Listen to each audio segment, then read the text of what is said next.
تو کچھ جہاز کے سرے والے عرشے کی جانب بڑھ جاتے اور جنگلے سے ٹیک لگائے لمبی لمبی سانسیں کھینچ کے تازہ دمی کی مشق کرتے رہتے۔ ادھر سورج ڈوب رہا تھا۔ سمندر میں یہ منظر نہایت سیر انگیز ہوتا ہے۔ مغرب کی جانب افق میں شفق کی سرخی پھیلتی گئی، لگتا تھا سورج رفتہ رفتہ سمندر میں اتر ہے اور یہ آگ اور خون اس کی وداعی کا ماتم ہے۔ مغرب میں دور کہیں آسمان جل اٹھا تھا، جب تک سرخی پر سیاہی غالب نہ آ گئی۔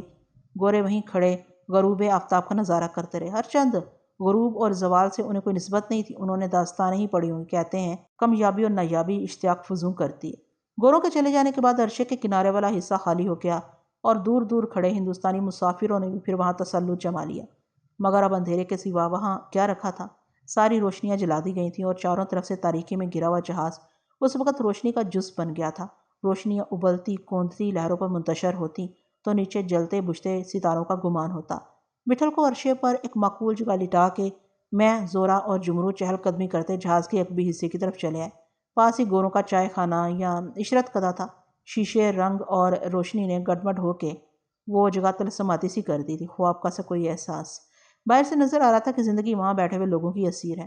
دنیا میں انہیں کوئی غم نہیں ہے اور خدا ان سے بہت خوش ہے۔ اندر سبھی چٹک رہے تھے، شگفتہ اور شادماں۔ میں نے کہیں پڑھا یا سنا تھا کہ گورے رات کو بہت اہتمام کرتے ہیں۔ گورے کیا، تقریباً سبھی دولت مند۔ وقت بھی تو خریدا جاتا ہے، جن کے پاس دولت ہوتی ہے وہ اسے خرید لیتے ہیں۔ وقت خریدنے سے مراد راحت افزا نشاط انگیز ساعتوں کی خریداری ہے۔ بے شک اس طرح وقت بڑھایا نہیں جا سکتا، یہ مبادلے کی جنس یا بکاؤ مال نہیں، ورنہ آدمی ساری دولت لٹا کے بس اسے خریدنے کی جستجو کرتا، اپنا وقت 100 برس سے بڑھا کے 200 برس کر لیتا، 300 برس، 1000 برس، جتنی دولت آگے ڈالو اتنے ہی ماہ سال بڑھا لو، مگر وقت عدد اور پیمائش میں نہیں مل پاتا تو قدر میں ضرور مل جاتا ہے، کیفیت میں ضرور مل جاتا ہے۔ موجود وقت کی خزاں میں پھول، حبس میں دریچے، تاریکی میں چراغ خریدنے کا مطلب بھی وقت میں اضافہ ہے۔ نہ مہرباں وقت کو مہرباں کرنے، دلچسپ اور دلکشاں وقت کا انتخاب تو آدمی کے بس میں ہے۔ یہ کار مسیحائی اور کرشمہ کاری بہت کچھ دولت کے پاس ہے۔ جو لوگ چراغاں کر کے، نفریاں بجا کے اور بام و در سجا کے اشتہا انگیز غذاؤں اور معطر صحبتوں کی دعوت دیتے ہیں، دراصل میں وقت بیچتے ہیں۔ سامنے کے چائے خانے میں گورے باہر کی دنیا سے بے خبر ایک دوسرے میں گم تھے۔ کاؤنٹر کے گرد بیٹھے بدمست جام پر جام لنڈھا رہے تھے۔ میزوں پر بھی پیمانے چھلک رہے تھے۔ موسیقی کی ہلکی ہلکی تانیں باہر تک آ رہی تھیں۔ وسط کی کھلی جگہ پر مرد عورتیں باہوں میں باہیں ڈالے رقص کر رہے تھے۔ ایک جانب کونے میں دیوار پر آویزاں ہدف پر چھوٹے چھوٹے تیر پھینکنے کا مقابلہ جاری تھا۔ جوئے کی گول میز کے اطراف بھی بھیڑ لگی ہوئی تھی۔ ریستوراں کے کسی کمرے میں گوروں کے محبوب مشغلوں، بلیئرڈ، ٹیبل ٹینس، برش وغیرہ کا اہتمام بھی ہونا چاہیے۔ سارا ماحول خیال آفریں تھا۔ جھروکوں اور شیشوں کے اس پار ہندوستانی مسافر حیرت سے یہ انجمن آرائی دیکھتے تھے۔ میرے لیے یہ سب کچھ نیا نہیں تھا۔ کرشنا جی کے ساتھ بمبئی کے کلب میں مجھے ان مناظر کا تجربہ ہو چکا تھا، پھر رما کے ساتھ بھی۔ جمرو پھڑکنے لگا۔ تھوڑی دیر کے لیے اندر چلتے ہیں لاڈلے؟ شاید نہیں جا سکتے، میں نے نرمی سے کہا۔ کیوں نہیں جا سکتے؟ یہ ہمارے لیے نہیں ہے۔ کیوں نہیں ہے؟ بس نہیں ہے، میں نے ناگواری سے کہا۔ باہر لکھا ہوا ہے؟ لکھا ہوا تو شاید کہیں نہیں ہے، میں نے ادھر ادھر دیکھتے ہوئے کہا، لیکن صاف نظر آ رہا ہے وہاں ہم جیسا بھی کوئی نہیں ہے، اور ہم اندر جا کے کریں گے بھی کیا؟ ان کے درمیان خود کو اجنبی لگیں گے۔ اگر دروازے پر دربان نے روک لیا تو کرکری الگ۔ کیوں روکے گا حرام کا، سارا کھیل دمڑی کا ہے۔ اپنی جیب میں بھی بہت سے پیسے ہیں قسم سے۔ جمرو جیب تھپ تھپاتے ہوئے بولا۔ ہمارے کپڑے، ان کے ہاں لباس کا بڑا خیال رکھا جاتا ہے۔ وقت اور موقع کا الگ الگ لباس ہوتا ہے، پر ادھر سب کون سے کپڑوں میں ہیں؟ جمرو تیورا کے بولا۔ ہمارے بھی کپڑے گھٹیا اور گندے نہیں ہیں، سویرے ہی تو بدلے ہیں، لیکن ان جیسے بھی نہیں ہیں۔ ابھی ایک بار ٹرائی مار کے دیکھتے ہیں کیا جاتا ہے راجا۔ زورا نے جمرو کو اور مہمیز کیا۔ اور اپنا ہندوستانی بہرا بھی تو ہے، گھومتا پھرتا ہے، کیسا کٹ پتلی کا مافک، اور بینڈ باجے والا بھی ایک دم کالا ہے، سالا بھی مدراسی ہے کہ بنگالی۔ وہ خدمت گار ہیں وہاں کے ملازم، میں نے انہیں سمجھانے کی کوشش کی۔ چل کے دیکھتے ہیں لاڈلے، جمرو بے پرواہی سے بولا۔ وہ دروازے پر کھڑا تھانے دار سے زیادہ کیا کرے گا، روک دے گا نا؟ ہاں، لیکن یہ اچھا تو نہیں ہوگا، نیچے پانی میں تو نہیں پھینک دے گا؟ اوہو، تم سمجھتے کیوں نہیں، میں نے چڑھ کے کہا۔ وہ لوگ ہماری سنگت پسند نہیں کرتے تو ہندوستانی بہرے کیوں رکھتے ہیں، اور ادھر اتنی دور کالوں کے دیس میں آ کے کنڈلی مارے کیوں بیٹھے ہوئے ہیں؟ یہ انہیں سے جا کے پوچھو۔ نہیں، کیا الٹا بولتا ہوں، ان سے بحث تکرار فضول تھی، کچھ ماحول کا اثر تھا، مستی میں آئے ہوئے تھے۔ میں نے بیزاری سے کہا، ٹھیک ہے، حسرت نکال لو۔ میرا خیال تھا وہ باز آ جائیں گے، مگر مجھے ٹھیلتے ہوئے وہ چائے خانے کی جانب بڑھ گئے۔ چند قدم بعد ہی اندر جانے کا راستہ تھا۔ بند دروازے پر سکھ دربان منڈرا رہا تھا۔ تم ابھی سردار سے تھوڑا گٹ پٹ کرنے کا ارادہ دادا سمجھے گا، آدھا فرنگی ہے، کالا تو تم بھی بالکل نہیں ہے، زورا نے سرگوشی میں کہا۔ مجھے ہنسی آ گئی۔ اور اس پر نہیں مانا تو چاقو کی جھلکی دکھائیں گے، تمنچا بھی ہے اپنے پاس۔ زورا بل کھا گیا۔ وہی ہوا، ہمیں بڑھتا دیکھ کے سکھ دربان دیوار بن کے حائل ہو گیا۔ اس نے تحکو مانہ انداز میں پوچھا کہ ہم کہاں جاتے ہیں؟ دکھائی نہیں پڑتا کیا؟ زورا کھردری آواز میں بولا۔ اپن تم کو اچکا لگتا ہے؟ مفتی میں نہیں جا رہا، مال حرج کریں گا، ابھی ادھر ہی کدھر لکھا ہوا اپن کو روکنے کا؟ سکھ دربان زورا کے لہجے سے متاثر ہوا اور کسی قدر رسانی سے اس نے بتایا کہ جہاز کے کپتان کے حکم کے مطابق جب تک گورے چائے خانے میں بیٹھے ہوں ہندوستانی کو چاہے وہ کیبن کے مسافر ہوں اندر جانے نہ دیا جائے۔ جمرو اور زورا کا ارادہ اس سے حجت کرنے کا تھا، لیکن سردار معاملہ فہم آدمی تھا۔ ان دونوں کے تیور بھانپ کے بے بسی کا اظہار کرنے لگا۔ جمرو اور زورا کے پاس اب یہی رہ گیا تھا کہ وہ سردار کی گردن پر دو چار ہتھڑ لگائے یا چاقو بھونک دے۔ انہوں نے سردار کے ہاتھ پر روپے کے 2 سکے رکھے اور لوٹ پڑے۔ سردار نے حیرت سے انہیں دیکھا، سر پٹا کے سلام کیا اور روپے جیب میں رکھ کے بولا کہ وہ مجبور ہے، اس کا بس چلے تو۔ وہ ہاتھ جوڑ کے منت کرنے لگا۔ جمرو اور زورا سر جھکائے وہاں سے چلے آئے۔ ان کی دلجوئی کے لیے میں انہیں عرشے کے مسافروں کے لیے مخصوص چائے خانے میں لے آیا۔ یہاں بہت شور تھا۔ سامنے کاؤنٹر پر کشتیوں میں رات کا کھانا لے جانے والوں کی قطار لگی ہوئی تھی۔ ایک طرف چائے اسے ملحق شراب کا کاؤنٹر تھا۔ مشکل سے کونے میں لوگوں کے اٹھ جانے پر ہمیں جگہ ملی۔ جمرو اور زورا اپنے برابر والی میز پر ہندوستانی مسافروں کے درمیان ایک گورے مسافر کو دیکھ کے اچھل پڑے۔ لاڈلے، یہ بندر ادھر کیوں بیٹھا ہے؟ جمرو پلکیں پٹ پٹا کے بولا۔ آہستہ بولو، بہت سے گوروں کو ہماری زبان آتی ہے، میں نے چپتے ہوئے لفظوں میں کہا۔ پر یہ ادھر کیوں بیٹھا ہے؟ اس کی مرضی۔ جمرو اور زورا نے مجھ سے نہیں پوچھا کہ دونوں جگہ انہی کی مرضی کیوں ہے۔ ان کی نظریں گورے کو حصار میں لیے ہوئے تھیں۔ گورے اس طرح ہم ہندوستانیوں سے گھلتے ملتے جو نہیں تھے۔ وہ ایک پختہ عمر شخص تھا، وجیح، چاقو چوبند، ہوش اتوار، چوڑی پیشانی، سر کے آدھے بال اڑے ہوئے، ہش ہشی داڑھی، بڑے بڑے گال، گہری چمکیلی آنکھیں، درمیانہ قد، نہ اتنا فربا نہ ایسا دبلا۔ ہندوستانی مسافروں سے وہ ٹھہر ٹھہر کے ایک ایک لفظ پر زور دے کے اپنا مفہوم واضح کرنے کی تگودو کر رہا تھا۔ اس کے مخاطبوں کی انگریزی واجبی تھی۔ بے قرار انگریز ان سے ہندوستان کی بابت معلوم کرنا چاہتا تھا۔ لوگ اپنی بساط کے مطابق جواب دے رہے تھے۔ وہ ان کے جواب اخذ کرنے کی کوشش کرتا اور بار بار سر ہلاتا تھا۔ شور کی وجہ سے ان کی آواز صاف سنائی نہیں دے رہی تھی، حالانکہ بالکل برابر والی میز تھی۔ گورے کا انداز اپنے ہم وطنوں سے قطعی مختلف تھا، بے سختہ، مشفقانہ، تسنا سے مبرہ۔ کیا بولتا ہے چقندر کی اولاد؟ جمرو نے بھیجی ہوئی آواز میں پوچھا۔ میں نے آنکھیں میچ کے اسے روکا۔ ذرا سننے دو، اپنے کو کچھ کھسکا دکھائی دیتا ہے۔ میں نے اشارے میں تردید کی۔ بالکل نہیں۔ پھر کیا آٹے دال کا بھاؤ پوچھتا ہے؟ سالا بے مطلب تو ادھر نہیں بیٹھ سکتا۔ کوئی سیاح ہے، شاید سیر کو آیا۔ سیر کو؟ جمرو تمسخر سے بولا۔ ادھر کیا ملے گا؟ ٹاٹ کھاٹ، کھپریل، اپلے، صرف یہی تو نہیں، یہاں تاج محل، لال قلعہ، اجنتا ایلورا، ٹیکسلا، موئنجو داڑو، ہمالیہ، دریا، جنگل، شکار، جانے کیا کیا۔ بہت سی چیزوں میں ان کے لیے کشش ہے۔ ہندوستان تو ان کے لیے جادو نگری بلکہ سمندر کی طرح ہے۔ اس اسنا میں گورے نے ہماری دلچسپی محسوس کر لی تھی۔ اس نے ہیلو کہہ کے اور ہاتھ اٹھا کے مجھے سلام کیا۔ میں نے بھی مسکرا کے جواب دیا۔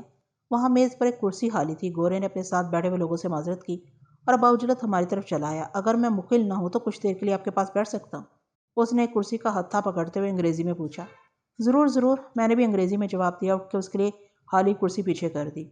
اس نے شکریہ ادا کیا اور ہاتھ بڑھا کے بولا، میرا نام تھامسن ہے، میرا نام رابرٹ تھامسن ہے۔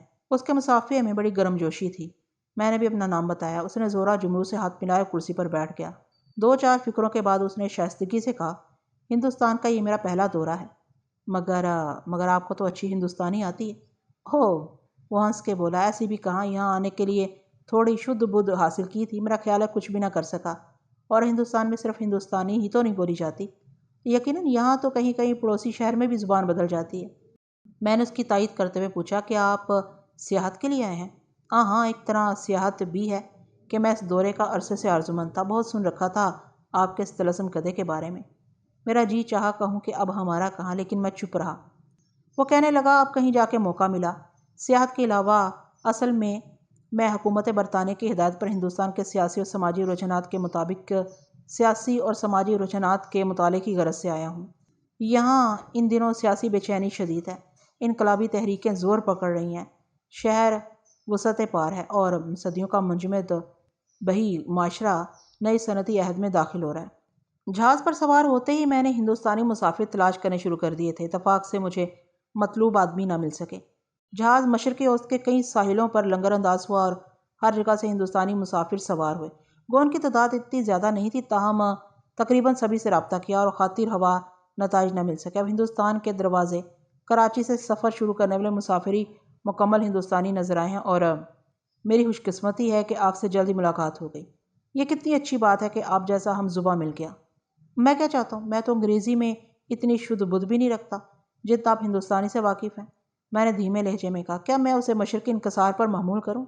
سنا ہے ہر انگریز غیر انگریز کو اپنی زبان بولتے ہوئے یہی کہتا ہے۔ اس نے کہا لگایا، آپ کے سلسلے میں ایسا نہیں ہے؟ اس نے تپاک سے پوچھا، آپ نے یہ زبان کہاں سے سیکھی؟ بس ایسے ہی اسکول کالج میں۔ میں آپ کو بتانا بھول گیا، میرا تعلق بھی باقاعدہ کیمبرج یونیورسٹی سے تھا۔ اب میں وزٹنگ پروفیسر ہوں۔ عمرانیات اور سیاسیات میرے موضوعات ہیں۔ پھر تو آپ سے مل کر بڑی خوشی ہوئی۔ میں نے اسے دوبارہ ہاتھ ملایا، لیکن یقیناً مجھے آپ سے زیادہ۔ میں نے زورا اور جمرو کا تعارف اپنے عزیزوں کی حیثیت سے کرایا اور انہیں پروفیسر ہابرٹ تھامسن کے بارے میں متصراً آگاہ کر دینا ضروری سمجھا کہ وہ کوئی بے احتیاطی نہ کر پائیں۔ ہماری گفتگو کے دوران دونوں گونگے بہرے بن جاتے تھے، لیکن پروفیسر ایک خوش خلق اور حساس آدمی تھا۔ اس نے بیچ بیچ میں اپنی شکستہ ہندوستانی بول کے انہیں اکتانے نہیں دیا، شامل رکھا۔ زورا نے مجھے ٹوکا کہ میں پروفیسر سے پوچھوں وہ عام گونوں سے اتنا مختلف کیوں ہیں۔ مجھے مناسب معلوم نہیں ہوا، سو میں نے اجتناب کیا، لیکن پروفیسر کچھ زورا کا مقصود سمجھ گیا تھا۔ وہ مجھ سے وضاحت کے لیے اصرار کرنے لگا۔ میں نے اسے زورا کی بےقلی کی وجہ بتائی تو کھلکھلا پڑا، کہنے لگا کہ وہ کبھی سرکاری ملازمت میں نہیں رہا۔ تعلیم سے فراغت پا کے وہ لیکچرر ہو گیا۔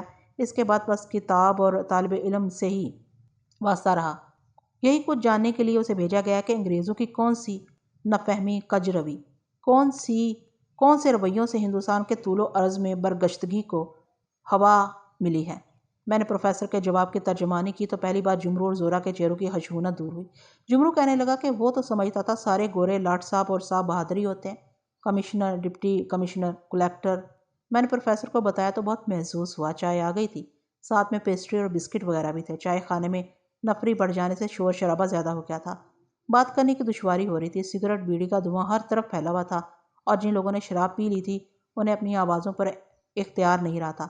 ہندوستانیوں کو یوں بھی اونچی آواز میں بولنے اور غیر ضروری باتیں کرنے کی عادت ہوتی ہے۔ ہم نے صرف چائے پی۔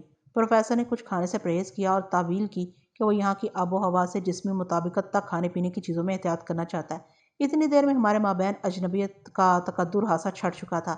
یک پروفیسر کو جانے کیا سوجی، اس نے پوچھا کہ ہم نے بھی رات کا کھانا تو نہیں کھایا۔ میرے سچ بولنے پر اس نے نہایت ادب اور اشتیاق سے ہمیں آج رات ساتھ کھانا کھانے کی دعوت دی۔ میں نے عذر کیا کہ ابھی ایسی بھوک نہیں ہے۔ ادھر ہمارا ایک ساتھی عرشے پر آرام کر رہا ہے، شاید اسی کے ساتھ کچھ دیر بعد کھانے کا مرحلہ طے ہو۔ غالباً میرے انکار میں زور نہیں تھا۔ پروفیسر در پہ ہو گیا کہ کوئی بات نہیں، ٹھیک ہے، پھر وہیں چلتے ہیں۔ وہاں وہ بٹھل سے خود درخواست کرے گا کہ بٹھل بھی ہم سب کے ساتھ ہو۔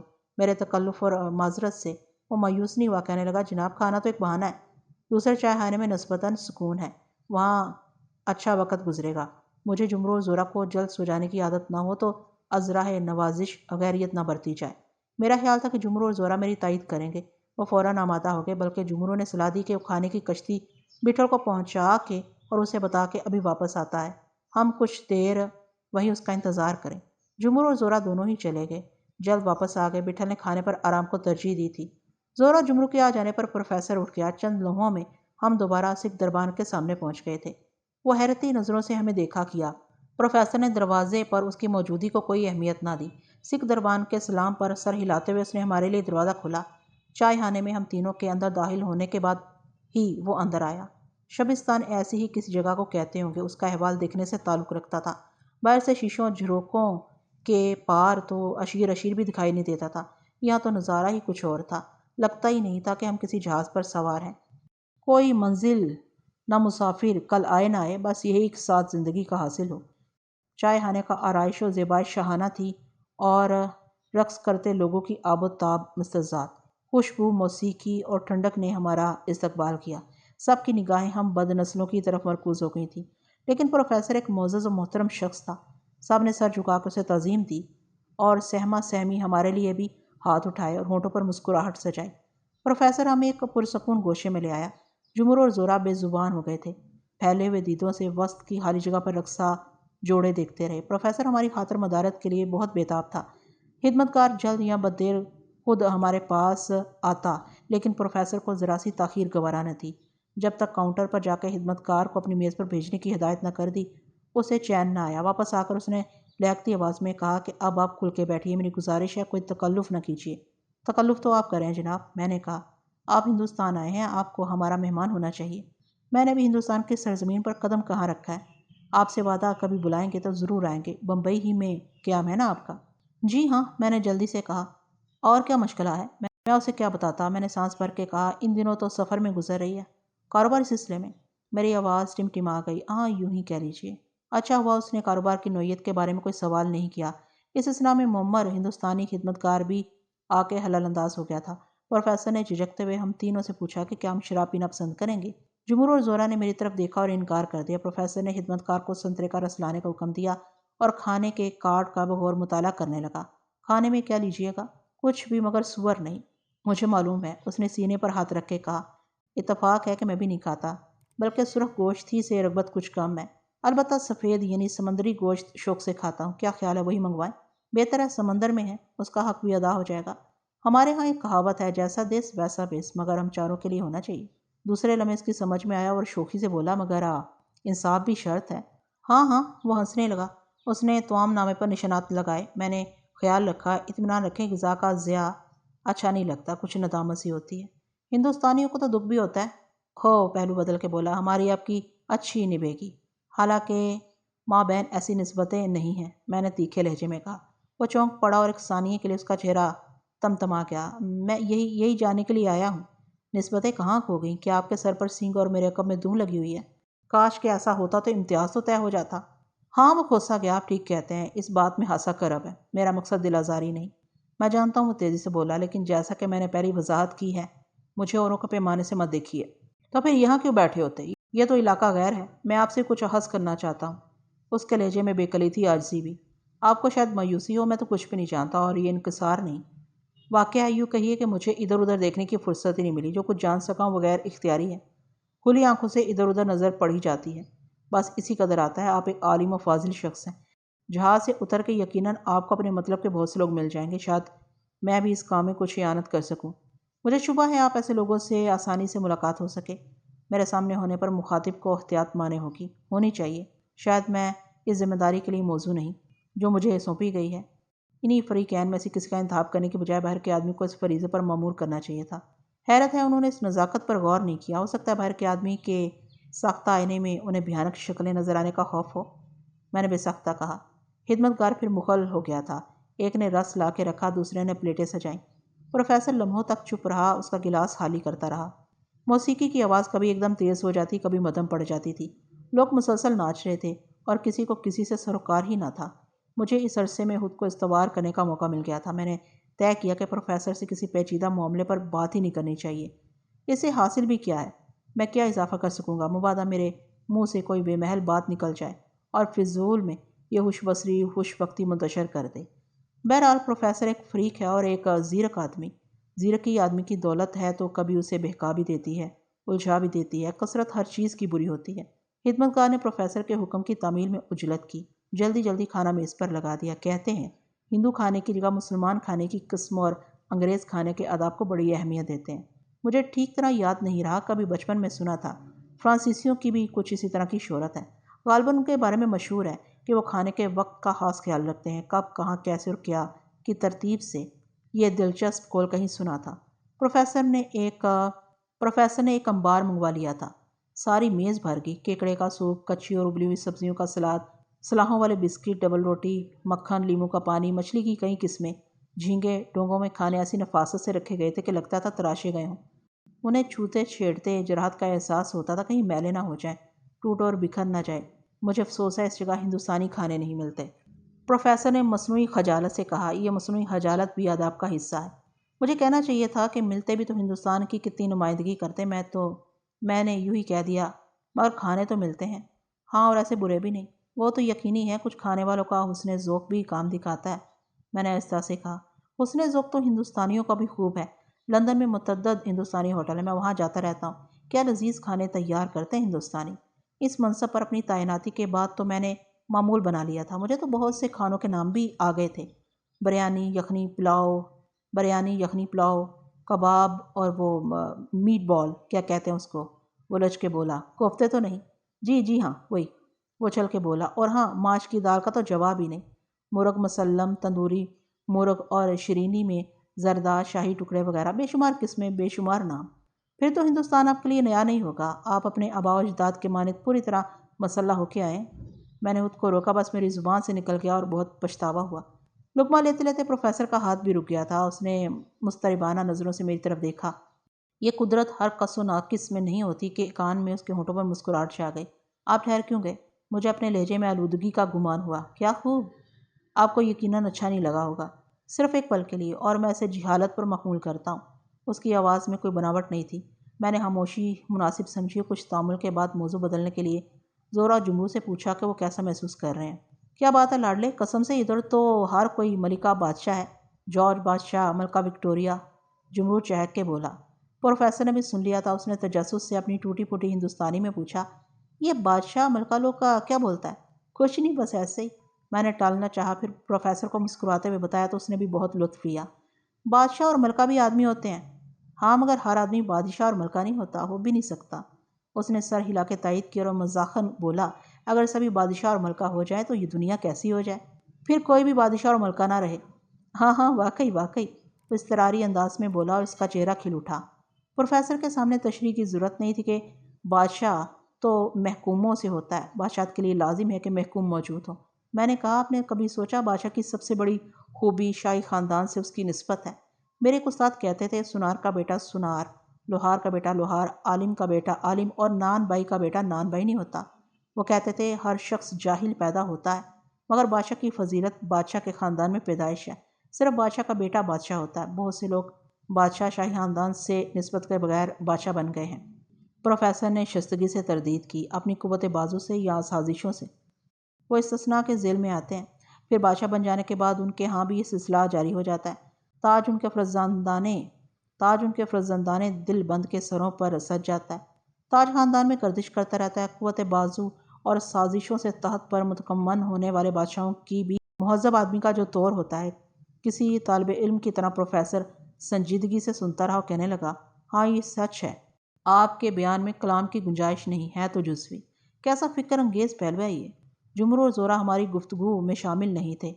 وہ خوش دلی اور خوش سلیقگی سے کھانے میں مصروف رہے۔ پروفیسر چونکتا یا قہقہا لگاتا تو بچوں کے مانند ان کی آنکھیں چوڑی ہو جاتی اور پلکیں تھرکنے لگتی۔ کچھ یہی حال پروفیسر کا ہوتا تھا۔ گاہے گاہے میرے، زورا اور جمرو کے درمیان ہونے والی گفتگو میں پروفیسر کشمکش میں نظر آتا۔ اس کی سیکھی ہوئی ہندوستانی بڑی ابتدائی تھی۔ پروفیسر کے بار بار ٹوکنے پر ہم نے بساط سے زیادہ کھانا کھا لیا۔ مجھے خوشی ہوئی، جمرو اور زورا کو چھری کانٹے سے کھانے میں کوئی زحمت نہیں ہو رہی تھی۔ یہ بمبئی میں جولین، فیض آباد میں زری کی رفاقت اور طویل سفر میں طرح طرح کے ہوٹلوں میں تجربے کا ثمر تھا کہ میز کرسی چھری کانٹے کی ولایتی یا جدید طرز میں وہ مشاق ہو گئے تھے۔ آدمی میں اخذ و استباد کی صلاحیت ہونی چاہیے، اور جستجو۔ چاقو کا ہنر بھی امکان اور شوق سے آتا ہے، ہمت ہی نہیں، وقت ہی نہیں ملا۔ کئی بار خیال آیا کہ حالی اوقات میں پھر ان کے لیے کتاب و قلم سے شناسائی کا بندوبست کروں۔ انہیں اپنی اس کوتاہی کی بے چینی کم نہیں تھی۔ معاملے کی تہہ تک پہنچنے، بال کی کھال نکالنے والے کتابوں کے سلسلے میں کیسے فارورڈ دوڑتے۔ چاقو کی گرفت میں ماہر کی قلم کی گرفت بھی اچھی ہونی چاہیے۔ جولی نے بھی کئی بار مجھ سے کہا تھا، کبھی فراغت سے بیٹھنے کا موقع ہی نہیں ملا۔ بمبئی پہنچتے ہی کانتے چلا گیا، پھر پیرو اور ماچی، پھر مارٹی، اور حیدرآباد سے نواب سروت یار کا خط آ گیا۔ اور یہ سفر! آدمی کو اس سے فرصت ملے تو اوروں کی طرف دیکھے۔ کھانے کے بعد خدمت گار نے شیرینی کے ڈونگے میز پر رکھ دیے۔ شیرینی کے بغیر دعوت ادھوری رہ جاتی۔ پھر کالی کافی آ گئی۔ انگریز خود گورے ہوتے ہیں مگر کالی چیزوں سے بڑی رغبت رکھتے ہیں۔ جمرو اور زورا سگریٹ بیڑی نہیں پیتے تھے، کبھی کبھی شوقیہ۔ خدمت گار نے تشتری میں رکھا ہوا بلیئرڈ کا ڈبہ ہماری طرف بڑھا دیا۔ انگلستان کے سگریٹ تھے۔ جمرو اور زورا نے کش پر کش لگائے۔ پروفیسر نے اپنی طرف سے مجھے کوئی کثیر المطالعہ فلسفی عالم جانے کیا کیا سمجھ رکھا تھا۔ میں اپنی معلومات کے مطابق اس کا ساتھ دیتا رہا۔ پھر مجھے ایسا لگا کہ پروفیسر چپکے سے کوئی بات کہہ کے، کوئی شوشہ چھوڑ کے چٹکی بھرنے اور 7 تنکے چبونے جیسا کوئی کام کر رہا ہے۔ کافی ختم ہو گئی تو اس نے کیتلی سے میری اپنی پیالیوں میں کافی لوٹ لی اور چسکی لیتے ہوئے بولا، مجھے محسوس ہوتا ہے اب انگریزوں کے لیے یہاں پہلے جیسے دن نہیں رہے۔ جہاز میں جتنے لوگوں سے ملاقات ہوئی، انہوں نے انگریزوں کی تعریف و توصیف کہ دہی ہندوستان کو شہری ہندوستان بنانے میں انگریزوں کا بڑا کردار ہے۔ بجلی، ریل، مواصلات، قانون، صحت اور تعلیم کے شعبوں میں وہ انگریزوں کی کوششوں اور کارکردگی سے متاثر نظر آئے، لیکن اس برملا اعتراف کے باوجود ایسا معلوم ہوا کہ ان کے اظہار میں توانائی کی کمی ہے۔ خودرو اور ترشی ہوئی آوازوں میں فرق کرنا بہت مشکل ہے۔ شہری معاشروں سے وابستہ لوگ بالعموم اپنے بیان و اظہار میں یوں بھی شعوری ہوتے ہیں، اور اتفاق سے بیشتر انہی لوگوں سے مڈ بھیڑ ہوئی۔ آپ کی اجازت ہو تو ایک بات پوچھوں؟ میں نے ہچکچاتے ہوئے کہا۔ ضرور ضرور، وہ چستی سے بولا۔ آپ کیا جاننے کے خواہش مند ہیں؟ یہ تو میں آپ کو بتا چکا ہوں۔ اور جاننے کے بعد آپ کیا کریں گے؟ ظاہر ہے یہ آگہی نئی پالیسیاں مرتب کرنے میں کارگر ہوگی۔ نظر ثانی اور ترمیم سے مراد صورتحال کی بہتری اور خوشگواری ہے۔ میرا خیال ہے شاید دیر ہو چکی ہے۔ کیسی دیر؟ وہ اضطراب سے بولا۔ ایک بات بتائیے، خدا مجھ پر رحم کرے۔ وہ سیدھا ہو گیا۔ میں پیش کی معذرت چاہتا ہوں۔ بس خنجر مت کھولیے گا۔ خنجر آپ کا کیا بگاڑے گا؟ آپ تو بارود کے عادی ہیں۔ آپ کے تیور خنجر اور بارود سے کیا کم ہیں؟ کچھ ایسا لگا جیسے آپ آخری خواہش کے بارے میں پوچھتے ہیں۔ پروفیسر چہچہا کر بولا۔ زندگی کی تھوڑی بہت خواہش باقی ہے کہ ابھی کچھ کام نپٹانے رہ گئے ہیں۔ ایسے موقعوں پر ہم ہندوستانی کہتے ہیں ہماری عمر بھی تمہیں لگ جائے۔ ہندوستانی بہت رومان پسند، خیال آفریں ہوتے ہیں۔ شاعرانہ بیانات تو انہیں خوب آتے ہیں۔ یہی تو ان کی کجی ہے۔ یہ خواب و خیال شاعرانہ اعتبار مجموعی طور پر مبالغہ عام کرتے ہیں۔ آئینے کے دوسرے رخ پر شکلیں ٹٹولنے کا عمل شاعری ہے، اور کسی خاص وقت اور مقام کے لیے مخصوص ہو تو موزوں ہے، یا عمر کے آخری حصے میں آسمان سے شکایت کرنے، چاند سے لو لگانے اور ریت کے گھروندے بنانے کے جستجو میں گھڑی نظروں سے اوجھل ہو گئی۔ یہ ہمہ وقت سوز و ساز اور کھلی آنکھوں کے خواب، یہ پھولوں کی نگرانی اور پانی میں آگ لگانے کی مہم جوئی، اسے ہندوستان کو کیا حاصل ہوا؟ وہ مجھے دیکھا کیا، اسے کچھ کہا نہ گیا۔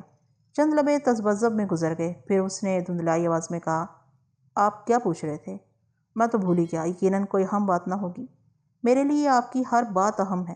مجھے محتاط ہونا پڑے گا۔ مجھے آپ اپنا دوست سمجھیے۔ میرے لیے یہ درجہ عزت کا باعث ہے، اور میرے سفر کا یہ کتنا اچھا آغاز ہے۔ میرے جی میں بہت سی باتیں آئیں، لیکن میں خاموش رہا۔ اچانک موسیقی تیز ہو گئی تھی، اور لوگوں نے ایک دوسرے کے گلے میں باہیں ڈالنے کی بجائے الگ الگ ہو کے رقص شروع کر دیا تھا۔ مرد عورتیں آمنے سامنے بتحاشا بدن لہرا رہے تھے، تھرکا رہے تھے، سب جیسے دیوانے ہو گئے ہوں۔ ان کی لگامیں ساز بجانے والوں کے ہاتھوں میں تھیں۔ جتنی تیز تانیں اتنی بے قراری، اتنے پارا پارا۔ چند منٹ تک موسیقار یہ شبدہ کرتے رہے، پھر زور زور سے تالیاں بجنے لگیں۔ موسیقاروں نے ساز بند کر دیے، رقص کرنے والوں نے انہیں ہوائی بوسے نظر کیے۔ یک یک ایک نوجوان شعلہ اندام مگر سنجیدہ لڑکی کی آمد پر پروفیسر ہڑبڑا سا گیا، اور ہم سب بھی۔ Hello professor! لڑکی نے پروفیسر کو انگریزی میں مخاطب کیا۔ کیسے ہیں آپ؟ ہاں میری جان، میں ٹھیک ہوں، پروفیسر نے شگفتگی سے کہا۔ اور تم کیسی ہو؟ اور وہ اپنا جوان کدھر ہے؟ کہاں ہوتا ہے؟ لڑکی نے پھیکی مسکراہٹ سے کہا۔ وہی حال ہے، تم نے اسے روکا نہیں؟ میری گزارش پر اب وہ چڑھنے لگا ہے، لڑکی نے اداسی سے جواب دیا۔ میں نے سوچا ہے اسے اس کے حال پر چھوڑ دیا جائے، کہنے سننے کا حاصل کچھ نہیں۔ پھر وہ مستعد ہو کے بولی، آپ بتائیں سفر کیسا گزرا ہے؟ بہت پرلطف، اور آج تو اور زیادہ۔ کیوں؟ آج کیا کوئی نئی بات ہوئی؟ آج اس نوجوان سے ملاقات ہوئی، سمجھو ایک دریافت۔ پروفیسر نے میری جانب انگلی اٹھائی۔ تم سے تعارف کراتا ہوں، یہ نوجوان۔ میرا نام لینے کی کوشش میں وہ ہچکچانے لگا۔ میں نے اس کی مدد کی۔ بابر زماں، اور یہ میرے ساتھی جمرو اور زورا۔ لڑکی نے مصافحے کے لیے تپاک سے ہاتھ بڑھایا، پہلے مجھ سے، پھر جمرو اور زورا سے۔ میں مایا البرٹ، اس نے مسکراتے ہوئے رسمی خوشی کا اظہار کیا۔ تم کھڑی کیوں ہو؟ بیٹھو نا۔ پروفیسر نے خالی کرسی کی طرف اشارہ کیا۔ ہم نہایت عمدہ باتیں کر رہے تھے، ہندوستان سے متعلق۔ میں رقص کے دوران آپ کو دیکھ رہی تھی، آپ لوگ بہت مصروف نظر آ رہے تھے۔ ارے تم یہیں تھی؟ میں واقعی تمہیں نہیں دیکھ پایا، نہیں تو تمہیں بلا لیتا۔ تمہیں بھی تو ہندوستانیات سے خاص دلچسپی ہے۔ پروفیسر نے سرسری طور پر مجھے مایا کے بارے میں بتایا کہ اس کی ماں ہندوستانی، باپ انگریز ہے، اور وہ 2 سال سے اس کی شاگرد رہی ہے۔ ہندوستانیات کے موضوع پر ایجوکیشن کے ایک مقالے میں اس کی نگرانی میں کام کرتی رہی ہے۔ ماں کی وجہ سے کسی حد تک ہندوستانی جانتی ہے، اور ہندوستانی کی ابتدائی واقفیت میں اس نے پروفیسر کی خاصی مدد کی ہے۔ وہ کہا لگاتے ہوئے بولا، اس لحاظ سے میں بھی اس کا شاگرد ہوں، اپنی شاگرد کا شاگرد۔ کیا پروفیسر؟ مایا نے انکسار سے کہا، میں خود کتنا جانتی ہوں۔ سازندے دوبارہ مدھم ساز بجانے لگے۔ موسلا دھار بارش ہونے لگی، جیسے پھوار پڑنے لگی ہو۔ وسط کے دائرے میں کچھ جوڑے ادھر ادھر سے اٹھ کے ایک دوسرے میں گم ہونے لگے۔ آج آپ میرے ساتھ، مایا نے بات ادھوری چھوڑ دی، پھر خود ہی عذر تجویز کر کے پروفیسر کے لیے آسانی پیدا کر دی۔ متانت سے بولی کہ مہمانوں کی موجودگی میں پروفیسر کے لیے میں اس کی رفاقت مناسب نہیں ہونی چاہیے۔ ہاں مایا، میں نے تمہیں بتایا نا، ہم بہت دلچسپ اور گہرے خیال میں نہایت اہم مکالمہ کر رہے ہیں، پروفیسر نے معذرت خواہانہ انداز میں کہا۔ کچھ دیر بعد کہ تمہارے ساتھ تو مجھے سکون کا احساس ہوتا ہے۔ مایا مسکراتی اور ہماری جانب ہاتھ ہلاتی ہوئی چلی گئی۔ میں نے پروفیسر سے رخصت کی اجازت چاہی تو کہنے لگا کہ سچ تو یہ ہے، اسے رقص وغیرہ اس ہاہو میں اب ایسا لطف نہیں آتا۔ وہ تو مایا کی وجہ سے شریک ہو جاتا ہے کہ مایا اسے بے حد عزیز ہے، وہ جتنی حسین ہے اتنی ہی ذہین بھی۔ کہنے لگا کہ ہر اعتبار سے وہ ایک غیر معمولی لڑکی ہے۔ مایا کو کوئی ادھیڑ ساتھی مل گیا تھا۔ وسطی فرش پر دھیمے دھیمے سروں پر جوڑے رقص کر رہے تھے۔